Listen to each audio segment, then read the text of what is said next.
My daughter Lauren stood at the front door of her house, arms crossed, blocking my path like I was selling something she didn't want. "Dad, this isn't a good time," she said, not meeting my eyes. Behind her, through the foyer, I could see the dining room table set for 8 people. Candles, wine glasses, the good china Martha and I had given them as a wedding gift. "We're having a private family dinner tonight," she continued, and that's when I heard Jason's voice from inside say loud enough to carry, "Is he still here? Jesus Christ, Lauren, just tell him." She looked at me then, and I saw something in her face I'd never seen before. Pity mixed with irritation. "You should go home, Dad. We'll call you next week." The door closed.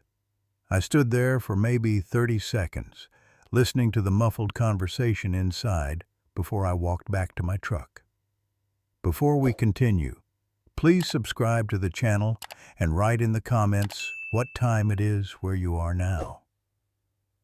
The drive back to my apartment took 42 minutes. I counted every mile marker on Highway 14, watched my breath fog in the cold cab because I couldn't get the heater working right. The truck was a 2003 Ford Ranger with 206,000 miles on it.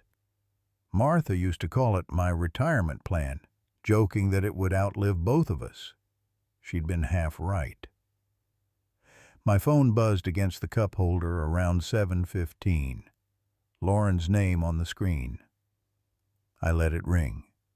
Buzzed again 2 minutes later. Same name. I turned onto Maple Street and parked in the lot behind my building, a converted warehouse split into studio apartments for seniors on fixed incomes. The phone kept buzzing. Inside my apartment, I poured 2 fingers of whiskey into the blue ceramic mug Martha had made in a pottery class 40 years ago. The glaze had cracked over time, spiderwebbing across the surface like tiny rivers. I sat at my kitchen table, which was really a folding card table with one leg shorter than the others, and I thought about the number 23. 23 years since Martha died. Lung cancer. Never smoked a day in her life, but her father had smoked 3 packs daily, and the doctor said secondhand exposure probably did it. She lasted 6 months after diagnosis. I was 45 then. Lauren was 19, about to start her sophomore year at State. Jason hadn't proposed yet, but you could see it coming. The way he looked at her, the way she lit up when he walked into a room. I paid for the funeral myself. $14,000. Picked the casket, the flowers, wrote the obituary. Lauren helped where she could, but she was drowning in grief, and I didn't want her worrying about money. That's what fathers do. You handle things so your kids don't have to. The semester after Martha died, Lauren's tuition came due, $22,000 for the year.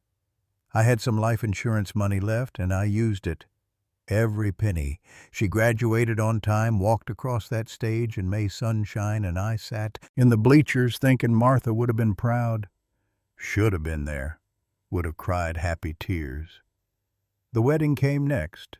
Jason had gotten his MBA, landed a job at a consulting firm downtown. Good money. His parents paid for half the wedding, which was generous. I paid the other half, $31,000, the venue, the catering, the photographer, the band. Lauren wanted it perfect. I wanted her happy. Simple math. My phone buzzed again. Different number this time. Jason. I turned the phone face down and took another swallow of whiskey. They bought their house 6 years ago. 4-bedroom colonial in Riverside Heights, the kind of neighborhood with HOA fees and holiday decorating competitions. They needed help with the down payment. The bank wanted 20%, which came to $68,000. I had it. Barely. I'd been saving, living small, driving the truck into the ground. I gave them $60,000 and told them to keep the rest for furniture. "You sure, Dad?" Lauren had asked, sitting in my apartment that spring afternoon. "That's your retirement savings?" "I've got enough," I'd said, which was true in the sense that I could survive, pay rent, eat, keep the lights on. Not true in the sense of comfort or security or breathing room. Jason had shaken my hand. "We'll pay you back, Frank, I promise." That was 6 years ago. I'd received exactly $0 in repayment. Not that I'd asked. You don't ask. Family doesn't work that way. The phone buzzed twice more before I finally picked it up. Text from Lauren. "Dad, please pick up. We need to talk." I typed back, "Not tonight." 3 dots appeared immediately. Disappeared. Appeared again. Then, "It's important." I set the phone down and walked to my bedroom, which was really just the corner of the studio, partitioned off by a bookshelf. I kept my financial records in a plastic filing crate under the bed. Bank statements, receipts, canceled checks. I pulled out the folder labeled Lauren and Jason and spread the papers across my bed. Funeral, $14,000. Tuition, $88,000 over 4 years, because I'd also covered her last 2 years after the life insurance ran out, taking out a personal loan I was still paying off. Wedding, $31,000. House down payment, $60,000. Then the smaller things. $3,000 when their furnace died. $5,000 when Jason's car got totaled, and insurance didn't cover the gap. $2,200 for Lauren's emergency dental surgery. $1,800 when they needed a new roof and the contractor wanted cash up front. I did the math 3 times to make sure. $203,700 over 23 years, not counting the birthday gifts, the Christmas presents, the dinners I'd paid for, the times I'd watched their dog for 2 weeks while they vacationed in Costa Rica or Italy or wherever they'd gone, not counting the weekend last summer I'd spent repainting their kitchen while they were at Jason's company retreat, buying all the supplies myself, because Jason had said they were tight that month. $203,700, and tonight I wasn't good enough for their private family dinner. I thought about Martha, what she would have said. She'd always been better at reading people, at seeing things I missed. "Watch out for Lauren," she'd told me the week before she died, her voice thin and raspy from the oxygen mask. "Not because she's weak, because she's practical. She'll do what makes sense to her, even if it hurts you." I hadn't understood then. I did now. The phone rang at 8:47. Lauren again. I answered this time. "Dad, thank God. Listen, we need to talk about something important." "I'm listening." A pause. I could hear voices in the background, laughter, the clink of glasses. The private family dinner was still going. "Not over the phone. Can you come by tomorrow morning? Around 10? "What's this about, Lauren?" Another pause, longer this time. "We'll explain everything tomorrow. It's good news, actually. We've been planning this for a while, and we wanted to surprise you, but... Look, just come over at 10, okay? Promise me. I'll be there. Thanks, Dad. And I'm sorry about tonight. It wasn't personal." I hung up before she could say anything else. Wasn't personal. The words rattled around my brain like loose change in a dryer. What did that even mean? How do you turn someone away from a family dinner and claim it's not personal? I slept poorly, dreams full of closed doors and distant voices. When I woke at 6, my back aching from the cheap mattress, the first thing I did was call my buddy Eddie from the plant where I used to work. He'd retired 2 years before me, moved to Florida, but we still talked every few months. "Frank? Jesus, it's early. You okay?" "I need advice," I said. "Legal advice." I told him everything. The money, the dinner, the weird phone call. Eddie listened without interrupting, which was his way, always had been. "You got proof?" he asked when I finished. "Records, receipts, anything in writing?" "All of it, every check, every bank transfer. I keep everything." "Good. Here's what you do. Don't go over there tomorrow empty-handed.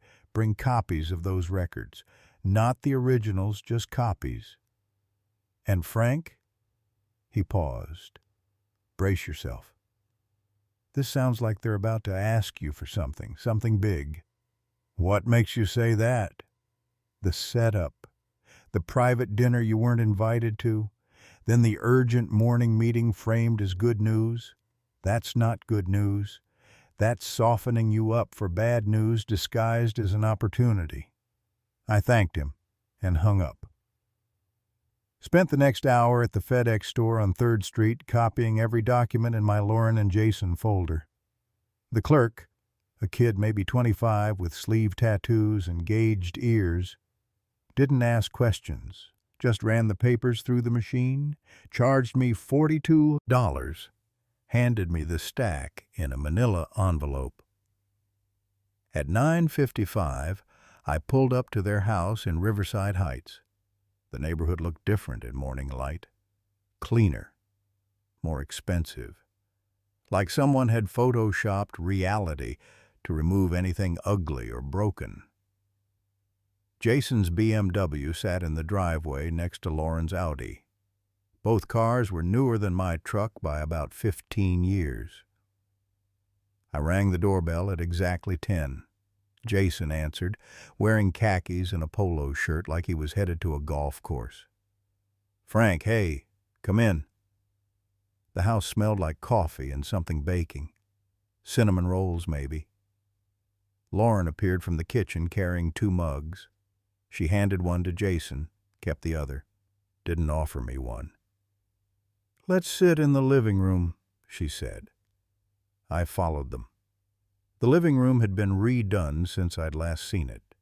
New furniture, cream-colored leather that probably cost more than my truck, a massive TV mounted above the fireplace.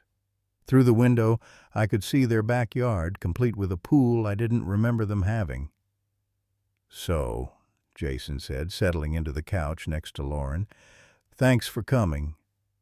We know this is kind of sudden, but we've been working on something exciting, and we wanted you to be part of it."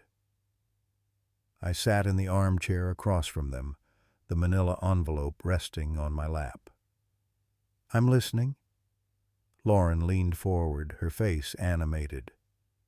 "Okay. So you know Jason got promoted last year, right? Regional director. It's been amazing.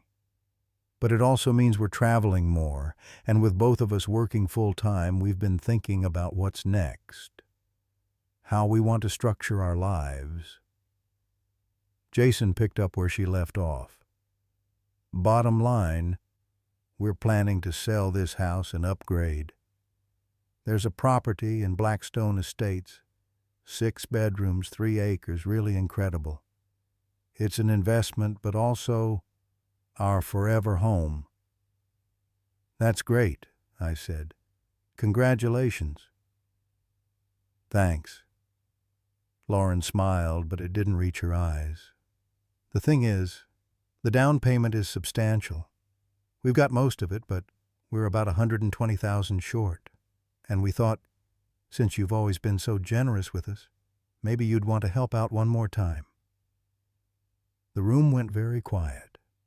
I could hear the refrigerator humming in the kitchen, a dog barking somewhere outside. $120,000, I said. I know it's a lot, Jason said quickly.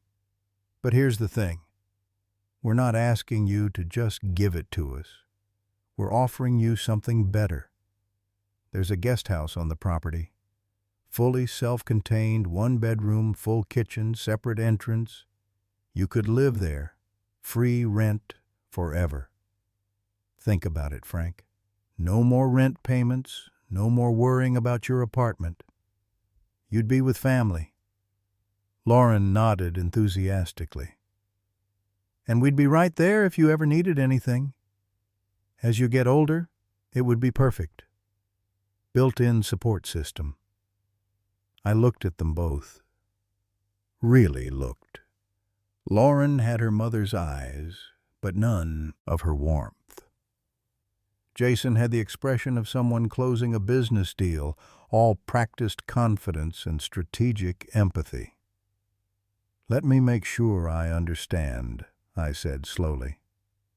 You want me to give you $120,000 in exchange for living in your guest house, on your property, where you'd be my landlords. Not landlords, Lauren said. Family. But you'd own the property. I'd have no equity, no ownership stake, just permission to live there as long as you allowed it. Jason shifted uncomfortably. Well, technically yes, but... And what happens if you decide to sell? Or if we have a disagreement? What happens to my housing then? Dad, come on. Why would we sell? You just said this was your forever home. You said the same thing about this house 6 years ago when I gave you $60,000 for the down payment. The silence was different now, heavier. That was different, Lauren said. We've grown since then. Our needs have changed. And your needs might change again, leaving me homeless at 71 years old. You're 68, Jason corrected. I'm 68 now. I'll be 71 by the time you get bored of Blackstone Estates and want something bigger. Lauren's face flushed. That's not fair. We're offering you a solution to your living situation. I don't have a living situation. I have an apartment. It's small, but it's mine. No one can take it from me as long as I pay rent. Dad, you're on a fixed income, Social Security and that tiny pension from the plant. What if something happens? What if rents go up? You're barely making it as is. I felt something cold settle in my chest. How do you know about my income? She hesitated. You told me? No, I didn't. I've never told you what I make. Jason jumped in. The point is, this is a good opportunity. We're trying to help you.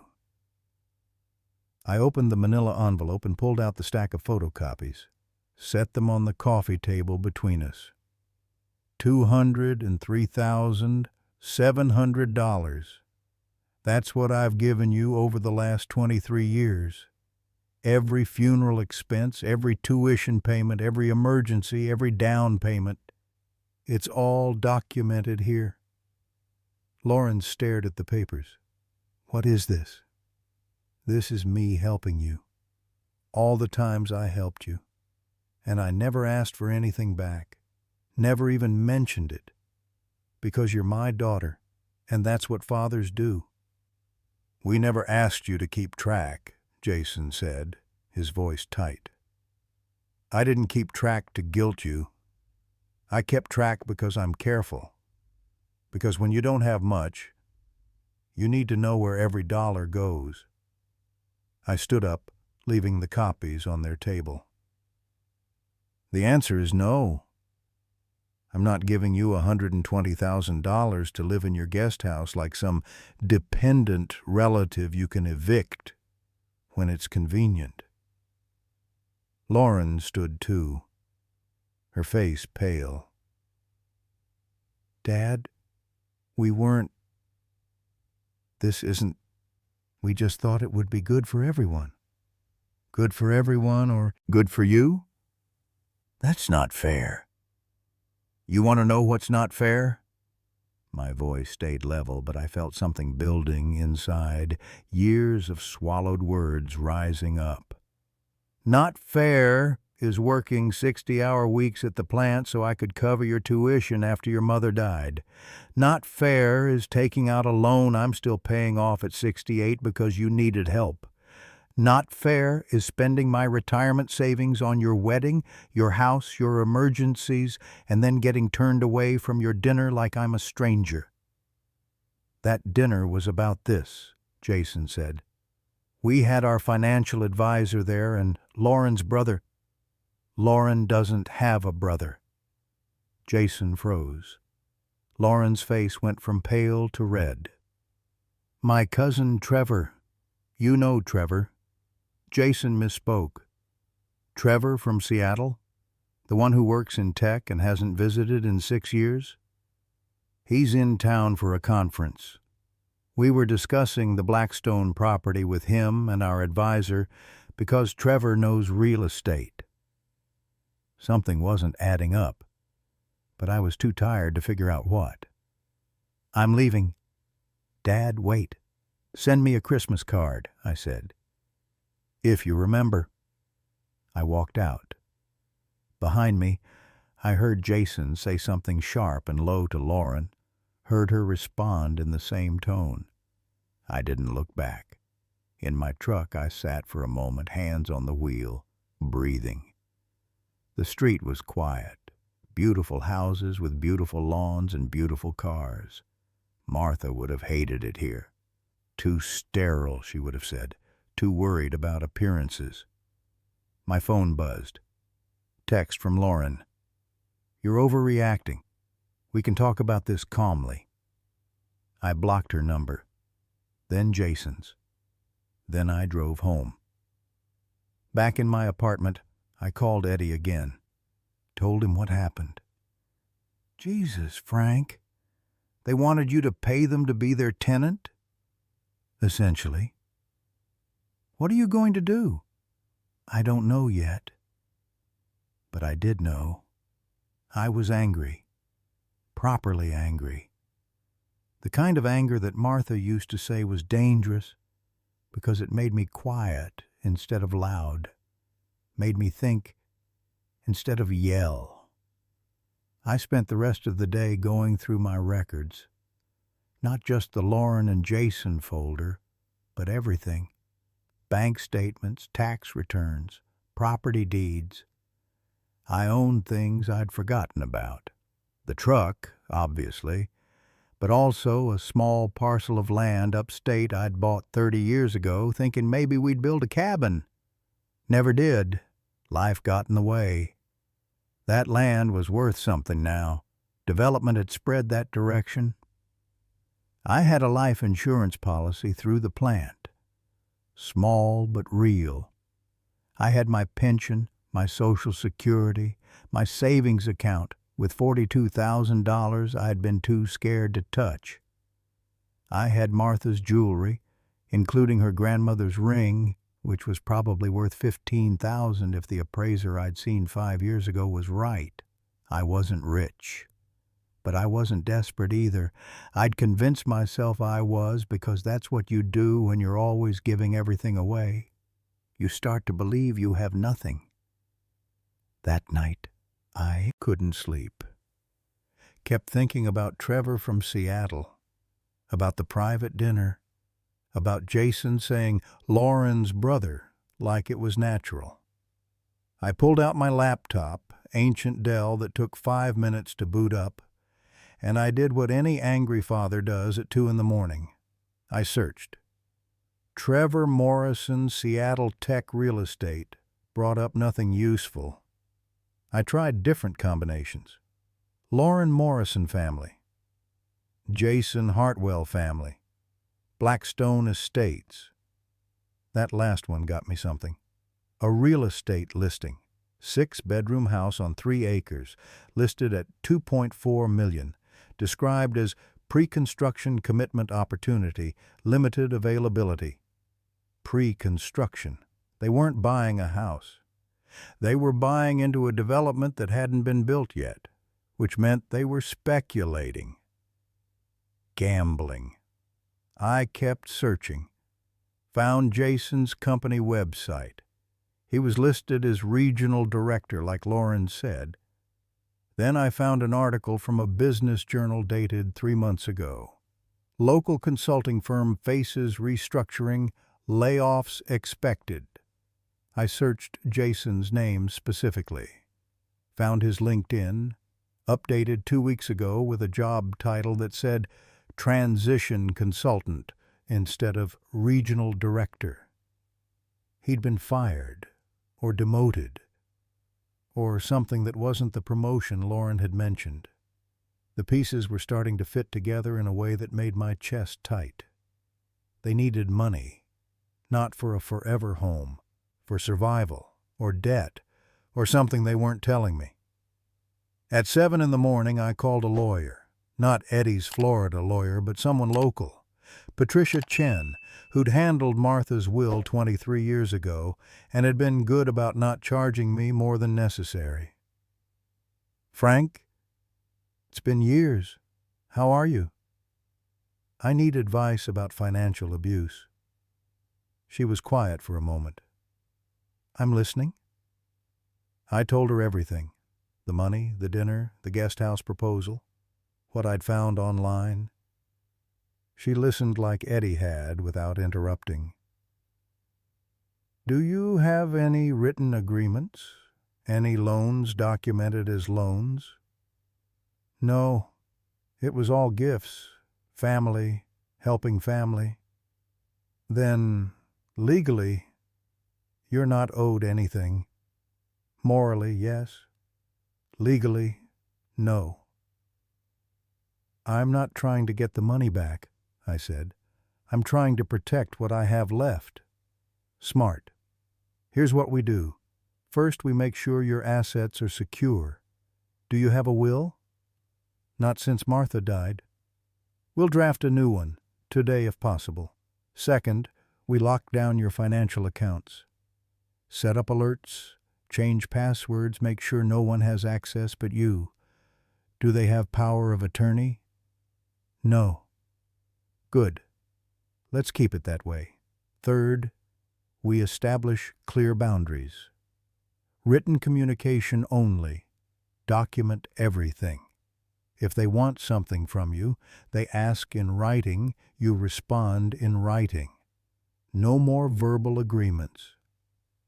What if they show up at my apartment? You don't have to let them in. Frank, I know this is your daughter, but what they're doing, asking for 6 figures in exchange for conditional housing, that's exploitation. You're elderly. I'm 68. You're elderly by legal standards, and there are laws protecting elderly people from financial abuse by family members. I'm not saying we need to pursue that right now, but you need to know your rights. We talked for another hour. She walked me through steps, sent me forms to fill out, scheduled an appointment for the next day to review everything in person. By the time I hung up, I felt steadier, less like I was drowning. My phone rang at noon. Unknown number. I answered. "Dad, it's Lauren. I'm calling from my office. Please don't hang up." "I'm listening."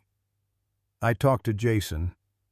We both feel terrible about how yesterday went." "You're right. We should have been clearer about what we were proposing. It wasn't meant to sound like we were asking you to pay us. But you were. We were asking you to invest in our family's future. Invest in your own security, too. Dad, the truth is, we're worried about you. That apartment isn't safe. The neighborhood isn't safe. I've lived here 5 years. Nothing's happened. Yet. And you're getting older. What if you fall? What if something happens and you're all alone? Then I call 911 like everyone else?" She sighed. "You're being stubborn. I'm being careful. Jason's parents put up money for their part of Blackstone. They're buying in, too, getting a guest house for Jason's mom when she's ready. It's a family compound. That was the whole vision. Everyone together, taking care of each other. Jason's dad is alive, I said. He and Jason's mom are still married. They have each other. I'm alone. If I give you everything I have left and you decide you don't want me there anymore, I'm homeless. We would never... You turned me away from dinner, Lauren. Closed the door in my face. I'm supposed to trust you with my housing? Silence. Long enough that I thought she'd hung up. Then, that was Jason's call. He thought it would be easier to discuss Blackstone without you there first, so we could present it properly. So you blamed your husband when you got caught? I'm trying to be honest with you. Then be honest. Why do you need $120,000 from me specifically? Can't you get a loan? Can't Jason's parents cover more? Another long pause. Jason's parents are covering what they can. And yes, we could get a loan, but the interest rates right now are insane. We'd be paying an extra $200,000 over 30 years. If you help us, we can avoid that. Everyone wins. Except I lose $120,000.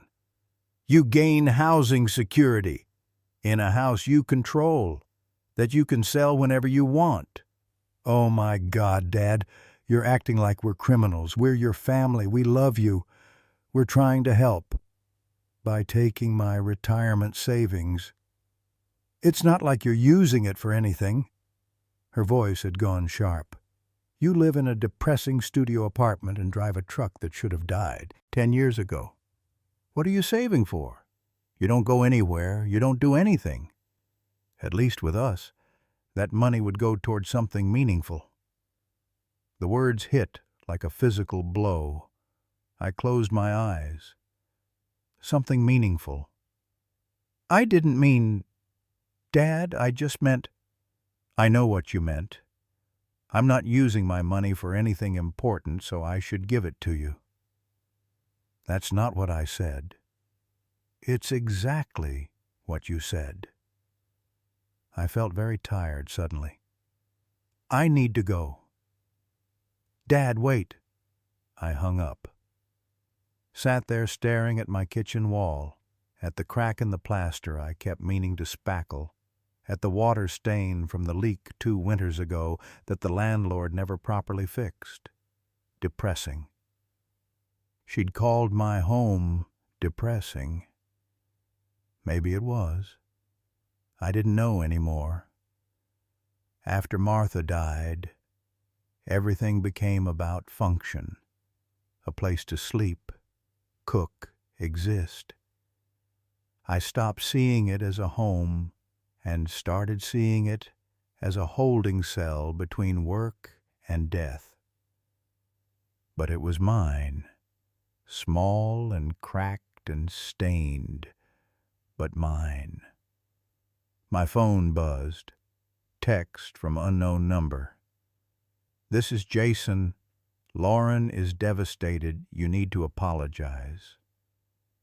I stared at the message, read it 3 times to make sure I wasn't misunderstanding.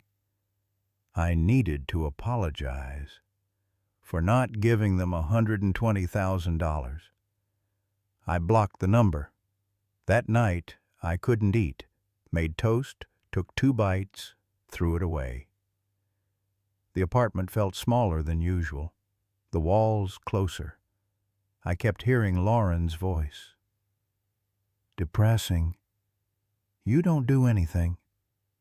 What are you saving for? Around 9, someone knocked on my door. I looked through the peephole. Jason. I didn't open it. Frank, I know you're in there. I can see your truck in the lot. Come on, open up. Let's talk about this like adults. I stayed quiet. Fine. Be childish. But you need to understand something. Lauren is in tears because of you. Her own father, making her feel guilty for asking for help. We're not asking you to give us anything. We're offering you a better life. But if you're too proud or too stubborn to see that, then I guess we know where we stand. Footsteps receding. I waited 5 minutes, checked the peephole again. Empty hallway. I called Patricia Chen's emergency number. She answered on the third ring. Frank? They came to my apartment. Jason did. I didn't let him in, but he's escalating. Did he threaten you? Not directly, but the way he talked. Patricia, I'm worried they're not going to let this go. Okay, listen to me. You did the right thing not opening the door. From now on, all contact goes through me. If they call, you refer them to me. If they show up, you don't engage. You call the police if you feel unsafe. I'm serious, Frank. They're my family. That doesn't give them the right to harass you. We'll draft a letter tonight. Cease and desist. They contact you again. There are legal consequences. I felt something loosen in my chest. Thank you. Get some sleep. We'll handle this. But I didn't sleep, thinking about Lauren as a kid. 6 years old, gap-toothed smile showing me a drawing she'd made of our family. Martha and me holding hands. Lauren in the middle, a dog we didn't have yet. When we get Lucky, she'd said. Lucky came 2 weeks later. A rescue mutt who lived 16 years and died the same summer Martha got her diagnosis.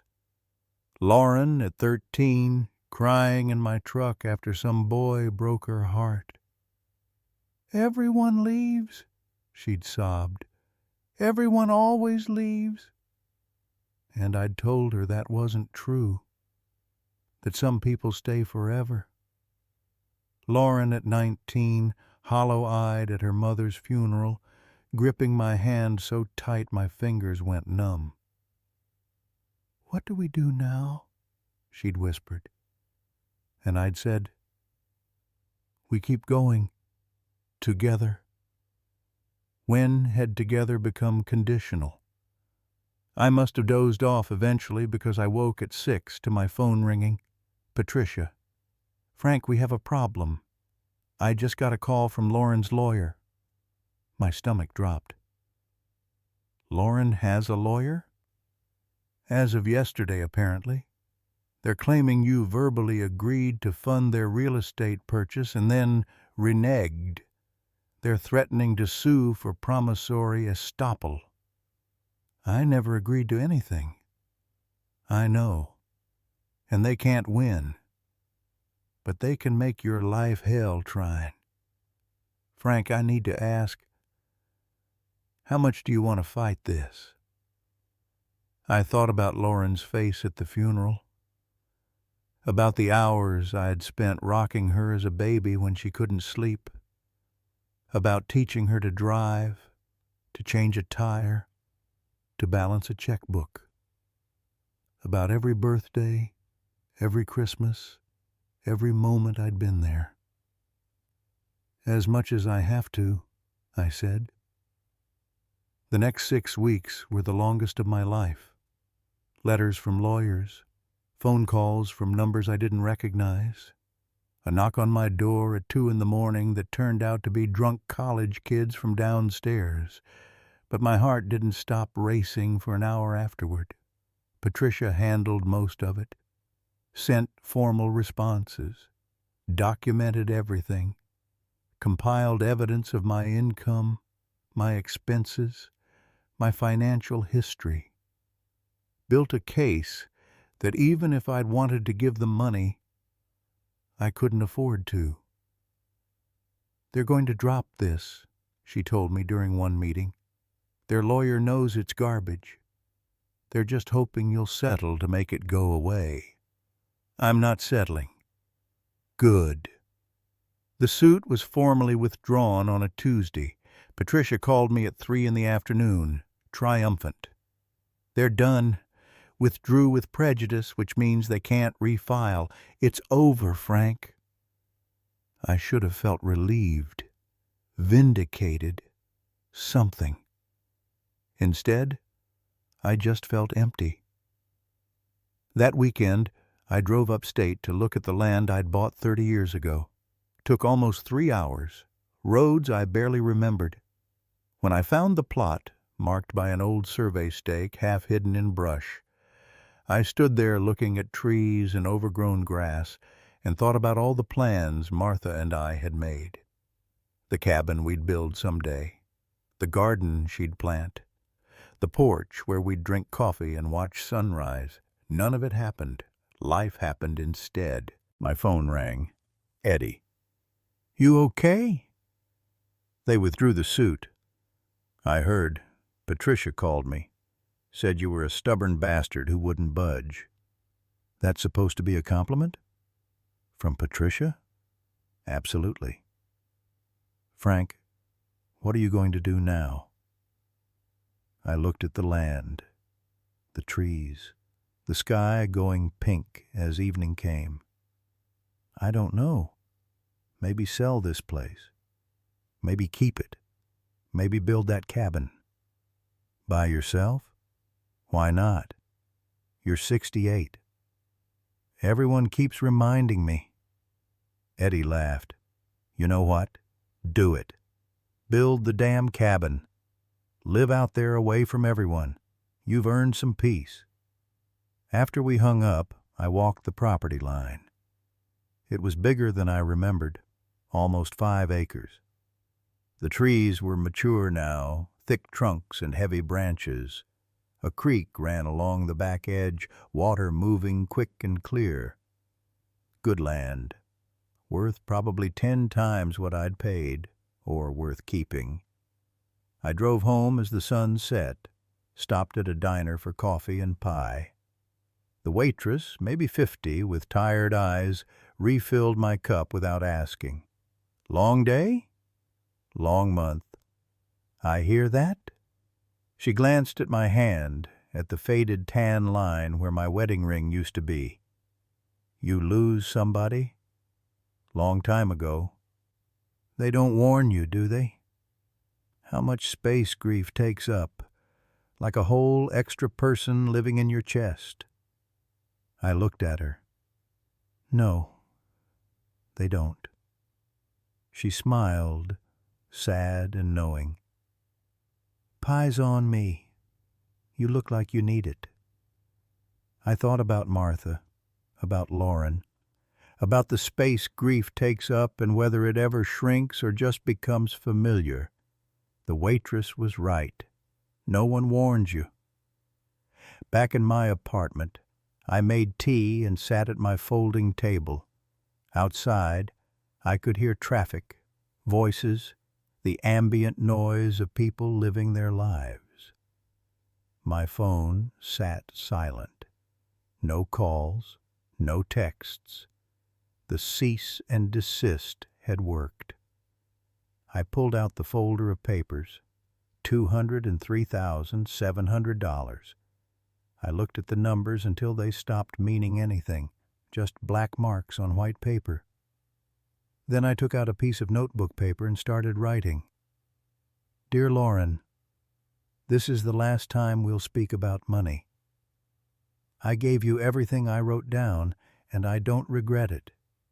You're my daughter. That's what fathers do. But I'm done. Not because I'm angry, though I am. Because I finally understand that love shouldn't have receipts, but it also shouldn't have ultimatums. You wanted me to invest in your future by giving up mine. I can't do that. I won't. The money I have left is mine to keep or spend or donate or burn. It's mine, and I'm keeping it I hope someday you understand. I hope someday you remember the man who raised you before you needed things from him. But if you don't, I'll survive. Love, Dad. I folded it, put it in an envelope, addressed it but didn't add a stamp. The letter sat on my table for 3 days before I finally threw it away. Some things don't need to be said. Some things just need to be known. 2 months passed.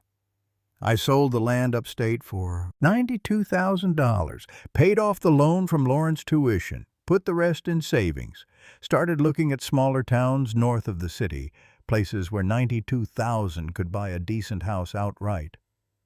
Then, on a Tuesday in October, my phone rang. Unknown number. I almost didn't answer. "Mr. Morrison? This is Grace Hospital. Your daughter, Lauren Hartwell, has been brought in. You're listed as her emergency contact." Everything stopped. "What happened?" "Car accident. She's stable, but she's asking for you." I drove faster than I should have. Made it to the hospital in 23 minutes, ran through the parking lot, through the lobby, to the emergency desk. "Lauren Hartwell. I'm her father." The nurse pointed me down a hallway. Room 12. I found it, pushed through the curtain. Lauren was propped up in bed, right arm in a cast, bruises darkening her face. She looked small, young, like she had at 19.